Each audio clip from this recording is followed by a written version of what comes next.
गाजियाबाद के गांव में सरपंच का चुनाव होने वाला था। इस बार चुनाव में महिलाओं की सीट थी। टुनटुनी चिड़िया गांव के पक्षियों में रजाइयां बंटवाती है। टुनटुनी, ये मैं क्या सुन रहा हूँ? तू प्रधानी का चुनाव लड़ रही है? हाँ मामा, सही कहा आपने। लेकिन ये चुनाव के चक्कर अच्छे नहीं होते। ये सब तो पैसों का खेल होता है बेटा। हमारे पास तो इतने पैसे भी नहीं है। मामू, आप फिक्र मत कीजिए। मेरी कालू कौवे से बात हो गई है। वो कह रहा था कि चाहे जो भी हो जाए, जो गांव की पुरानी प्रधान सुंदरी देवी को वो प्रधान बनने नहीं देगा, क्योंकि उसने कभी गांव में किसी का भला नहीं सोचा। वो सिर्फ अपने बारे में सोचती है।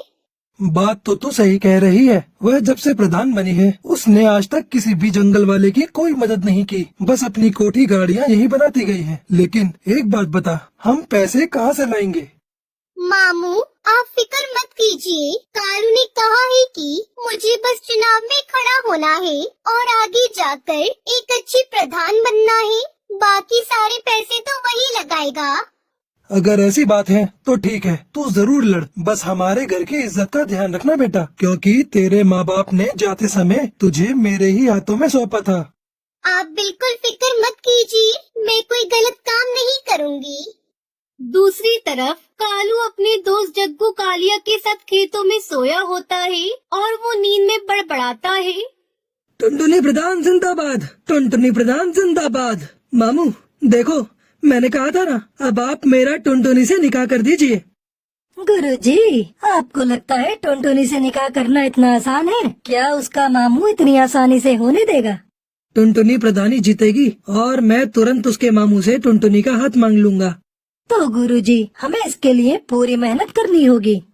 टुनटुनी को जिताने के लिए हमें सबसे पहले दुश्मन की सारी खबर रखनी होगी। शाम दाम दंड भेद सारे ही तरीके अपनाने होंगे। तो चलो चलते हैं गांव में। दूसरी तरफ बबली कबूतरी अपने घर के दरवाजे पर बैठकर अपनी बहन से कहती है, मैं नहीं लड़ रही है चुनाव। तू ऐसे क्यों कह रही है? तू तो पर्चा भर के आई है। पर्चा तो भर आई हूँ, लेकिन अब सोच लिया है कि मैं कोई चुनाव नहीं लड़ूंगी। मैं अपना नाम वापस ले लूंगी। बहुत हो गया ये रोज का नाटक। कालू बाहर खड़ा होकर सब सुन रहा होता है। अगर ये चुनाव नहीं लड़ेगी तो हमारा तो बहुत नुकसान हो जाएगा। बबली प्रधान जिंदाबाद, बबली प्रधान जिंदाबाद। गुरुजी, जब आपने इसे प्रधान बोल ही दिया है तो जरूर जीत जाएगी। फिर बबली और उसकी बहन लूसी दोनों बाहर आते हैं।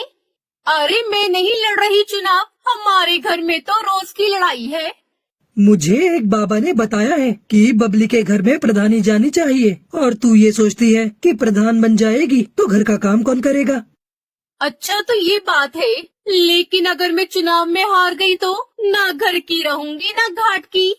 तू तो रही पागल की पागल। तेरा कुछ नहीं हो सकता। तेरे को बोलकर कोई फायदा नहीं। मैं जा रहा हूँ। रुक जा, इतने विश्वास के साथ बोल रहा है तो मैं जरूर लड़ूंगी चुनाव। ये हुई ना बात। अब तेरी बात में कुछ वजन लग रहा है। मुझे तेरी सीट को मजबूत करने के लिए बड़े काम करने हैं। तू जल्दी से जा और 25,000 लेकर आ। 25,000 किस बात के? जो तेरे खिलाफ है उनको पैसे देकर ही तो तेरी तरफ करना होगा। मैं क्यों दूं पैसे? एक तरफ तो तू कह रहा है कि बाबा ने तुझे बताया है कि मैं ही चुनाव जीतूंगी, फिर तू पैसे क्यों मांग रहा है? बाबा ने ये भी बताया है कि तेरे दुश्मन पैसों से बड़े ताकतवर हैं और वे पैसे खर्च करके तुझे हराने की पूरी कोशिश करेंगे। अगर ऐसी बात है तो मैं पैसों में आग लगा दूंगी। अभी लेकर आती हूँ पैसे। बबली कबूतरी कालू को पैसे दे देती है। बबली प्रधान जिंदाबाद, जिंदाबाद, जिंदाबाद। अपने लिए 5-6 अच्छे सूट बनवा ले चुनाव के प्रचार में जाने के लिए। बाकी तेरे पोस्टर मैं बनवा दूंगा, उसके लिए पैसे अलग से दे दे मुझे। अलग से कैसे पैसे? 25,000 की जगह 30,000 दिए हैं। ठीक है, पोस्टर के खर्चे का बाद में देख लेंगे। अब मुझे बहुत काम करना है, जाने दो। बबली प्रधान जिंदाबाद, जिंदाबाद, जिंदाबाद। बबली प्रधान जिंदाबाद करते हुए वो वहाँ से आगे निकल पड़ता है। कालू पूरा माहौल बना देगा, तुझे प्रधान भी बनवा देगा। गुरुजी, कमाल हो गया। 1 मिनट में 30,000। चलो सुंदरी प्रधान के घर। सुंदरी प्रधान जिंदाबाद, जिंदाबाद, जिंदाबाद। सुंदरी प्रधान जिंदाबाद। सुंदरी प्रधान जिंदाबाद करते हुए वो दोनों सुंदरी प्रधान के घर पहुंच जाते हैं। मेरे टक्कर का इस पूरे गांव में कोई नहीं है। प्रधानी का चुनाव तो मैं ही जीतूंगी। हाँ सुंदरी प्रधान, तुम बिल्कुल ही सही कह रही हो, तुम ही जीतोगी। मैं तो स्कूल में खड़ा होकर सारे वोट तुम्हारे ही नाम पर डलवाऊंगा। मेरा बस चले तो सबको भगाकर खुद ही तुम्हारे नाम पर वोट डाल दूं। कालू तू याद रखना मुझे। इसमें याद वाली क्या बात है? मेरे दादा परदादा, इसके दादा परदादा सब हमेशा से ही तेरे साथ हैं। बस कालू तूने कह दिया तेरा साथ है तो आधा चुनाव तो मैं अभी जीत गई। अब तू एक काम कर, थोड़े कंबल ले जा और गांव में बंटवा दे। सुंदरी प्रधान, हम ऐसे ही किसी के पास नहीं जाते, और किसी के साथ खड़े हो गए तो उसे जिताकर ही छोड़ेंगे। सही कहा ना चक्कू कालिया? तो बोलो सुंदरी प्रधान जिंदाबाद। बस तुम तो अपनी प्रधानी पक्की समझो। वैसे तो मुझे खुद पर पूरा विश्वास है, अब तुमने कह दिया तो विश्वास और पक्का हो गया। अरे हम जो बताने आए थे वो तो भूल ही गए। मेरे पास बबली आई थी नोटों की थैली लेकर। हमने वो पैसे नहीं लिए। जब उसको वोट ही नहीं देना है तो थैली क्यों लेना है? अच्छा किया, अगर तेरा समर्थन मिल गया कालू तो मुझे हराने वाला कोई नहीं है। तुझे समर्थन चाहिए या वोट चाहिए? बस समर्थन तो हम तेरे लिए ले ही आएंगे, और जो वोट नहीं देगा उसे खिला पिला कर तेरी तरफ कर देंगे। मुझे तेरे से यही उम्मीद थी कालू। तू जिस चीज पर हाथ रख देगा वो तेरी होगी। बस एक बार मुझे चुनाव जीत जाने दे। जिस चीज की भी जरूरत हो आकर ले जाना। तेरे घर का तो मैं पानी भी नहीं पीऊंगा। तुझे वोट देने के लिए मैं तेरे से कुछ लूंगा क्या? वह तो जब मैं गांव में निकला तो 2-4 पक्षियों ने पूछा कि भाई किसे वोट डालना है, कुछ खिला पिला दो। उसके लिए मैं तेरे से पैसे लूंगा, उनको खिलाने पिलाने के लिए और तेरी तरफ करने के लिए, वरना मैं तो एक पैसा न लूं। कालू, जब तेरे जैसे लोग मेरे फेवर में है ना तो मैं ही जीतूंगी चुनाव। अरे वो हरिया तोती आई थी मेरे पास पैसे लेकर कि मैं और अपने साथ वाले वोट उसे दे दूं। मैंने तो सीधा ही मना कर दिया कि मैं नहीं लूंगा पैसे। जब वोट उसे नहीं देना तो उसके पैसे क्यों लेना? ठीक किया तूने। मैंने उसको साफ साफ कह दिया कि इतने पैसे तो सुंदरी ऐसे ही दे देगी मुझे। अब तुम एक काम करो सुंदरी प्रधान, मुझे 25,000 ला कर दो। मैं उनके लिए काजू बादाम और फलों की टोकरी उतरवाता हूँ। बस फिर देर किस बात की है, ये ले पैसे। वो सुंदरी प्रधान जिंदाबाद करते हुए वहाँ से निकल जाते हैं। दूसरी तरफ हरिया तोती के घर उसका पति तोताराम परेशान था। क्या सोच रही हो? मैं ये सोच रहा हूँ कि तू इस बार चुनाव मत लड़। क्यों न लड़ू चुनाव? मेरी बात हो गई है, सारा गांव मेरे साथ है। अरे 2 बार तो मैं भी चुनाव लड़ चुका, देख हार के बैठा हूँ। तुम हार गए लेकिन मैं तो जीतूंगी। अरे रहने दे, तू क्यों घर को बर्बाद करने पर तुली हुई है? तुम कुछ भी कहो, मैं तो लड़ूंगी चुनाव और जीतूंगी भी। तभी कालू आता है। हरिया प्रधान जिंदाबाद। देखो कालू खुद मेरी जीकार करते हुए आ रहा है और ये जिसके पीछे लग गया वो तो जीत ही गया समझो। अरे तोताराम, क्या बात हो गई? दुखी क्यों हो? क्या बताऊं तुझे, 2 बार चुनाव लड़ा और हार गया। अब ये चुनाव लड़ने को कह रही है, बात ही नहीं मान रही मेरी। अब हार की बात करेगा तो हारेगा ही, जीत की बात कर जीत की। पीछे मुड़कर देखना छोड़ दे और आगे की तरफ बढ़।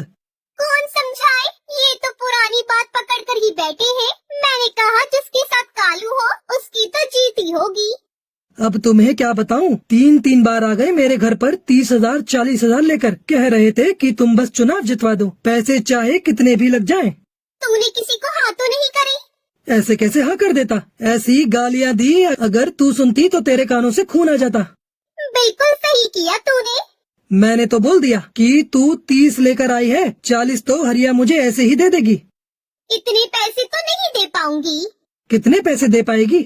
बताओ जी। क्या बताऊं? 15,000 दे दे कालू को। ठीक है, ये तो हमारे घर की बात है, बाकी के पैसे बाद में दे देना। और एक बात बता दूं, ये पैसे मैं अपने लिए नहीं ले रहा, लोगों की खुशामद के लिए ले रहा हूँ, ताकि उनका वोट तेरे नाम पर डलवा सकूं। मुझे क्या करना है पैसों का? वोट के लिए तो हमने दारू मंगा रखी है। अरे बेवकूफ, जो दारू नहीं लेता उनके लिए कुछ और मंगवाना पड़ेगा। बस ये पैसे उनमें ही खर्च करूँगा। ठीक है, पैसे ले जा और दारू की बोतल भी ले जा और बना दे हमारे नाम का माहौल पूरे गांव में। कालू और जग्गू कालिया हरिया प्रधान जिंदाबाद करते हुए वहाँ से निकल जाते हैं। कुछ दिनों बाद बबली अपनी बहन से कहती है, मुझे बाकी किसी से डर नहीं है, सिर्फ टुनटुनी से डर है। बिना पति की इलेक्शन लड़ रही है। गांव के सारे मर्द पक्षी तो इसे ही वोट देंगे। तुम फिक्र क्यों करती हो? वैसे भी ये अपने गांव की है नहीं, ये इसके मामा का गांव है। इसकी सीट तो कैंसिल ही कर देंगे। वोटिंग का दिन आता है और गांव में वोट पड़ते हैं। सुनो गांव वालों, हमारे अधिकारी जी ने वोटों की गिनती कर ली है। अब वह परिणाम की घोषणा करेंगे। गांव वालों, टुनटुनी 103 वोटों से आगे है और वह गांव की प्रधान घोषित की जाती है। टुनटुनी कालू सब नाचने लगते हैं। गांव वालों, हमें पंचायत बुलानी होगी। यह चुनाव गैर कानूनी हुआ है। हाँ हाँ, सही कहा तोताराम ने। ये चुनाव गैर कानूनी है। टुनटुनी तो इस गांव की है ही नहीं, फिर ये चुनाव कैसे लड़ सकती है? गांव की चौपाल पर पंचायत बिठाई जाती है। गांव वालों, तोताराम का ये कहना है कि टुनटुनी इस गांव में गलत तरीके से चुनाव जीती है, क्योंकि वह इस गांव की है ही नहीं, इसलिए चुनाव दोबारा होंगे। क्यों होगा दोबारा चुनाव? मैं प्रधान बनी हूँ, मुझे जिताने वाले गांव के पक्षी ही है। हम पागल हैं जो हमने चुनाव के लिए 10 बीघा जमीन बेच दी। मैंने कोई गैर कानूनी तरीका नहीं अपनाया है। चुनाव लड़ने जीतने के लिए मैं इस गांव की हूँ। मेरा निकाह इस गांव में हुआ है और इस हिसाब से मैं यहाँ चुनाव लड़ सकती हूँ। किसके साथ हुआ है तेरा निकाह? हमें भी तो बता। कालू से हुआ है मेरा निकाह, मैं झूठ नहीं बोल रही। गांव वालों, मेरी बात सुनो। ये चुनाव सही तरीके से हुआ है, क्योंकि प्रधान बनने के बाद किसी को अपनी कोठी बनवानी थी, किसी को फॉर्च्यूनर खरीदनी थी, तो किसी को अपनी बेटी की शादी करनी थी। सबको सिर्फ अपने बारे में ही फिक्र थी। गांव की भलाई की तो किसी को पड़ी ही नहीं थी। इसलिए मैंने इस गांव की भलाई के लिए टुनटुनी से निकाह किया। सबके सामने बोलता हूँ, ये गांव का काम करेगी और विकास भी करेगी। अगर ऐसा नहीं हुआ तो मैं खुद टुनटुनी से उसका इस्तीफा दिलवाऊंगा। गांव वालों, मैं यहाँ पर बड़ी हुई हूँ, लेकिन मैंने हमेशा आप सबको गांव की टूटी सड़कों की वजह से परेशान होता हुआ देखा है। इस गांव में 5वीं क्लास के बाद कोई स्कूल नहीं होने की वजह से बच्चों को इतनी दूर पढ़ाई करने के लिए दूसरे गांव में उड़ता हुआ देखा है। मेरे मामू मुझे पढ़ाना चाहते थे, लेकिन हमारे गांव में कोई स्कूल नहीं था, जिस वजह से मैं आगे नहीं पढ़ पाई। और मैं नहीं चाहती कि हमारे गांव की आगे आने वाली पीढ़ी कम पढ़ी लिखी हो, खास तौर पर चिड़ियाएं, जिन्हें आप सब आगे की पढ़ाई के लिए दूसरे गांव नहीं भेजते। गांव के सभी पक्षी कालू टुनटुनी के लिए ताली बजाने लगते हैं और इस तरह टुनटुनी चिड़िया जंगल के प्रधान बन जाती है और कालू की टुनटुनी से शादी हो जाती है।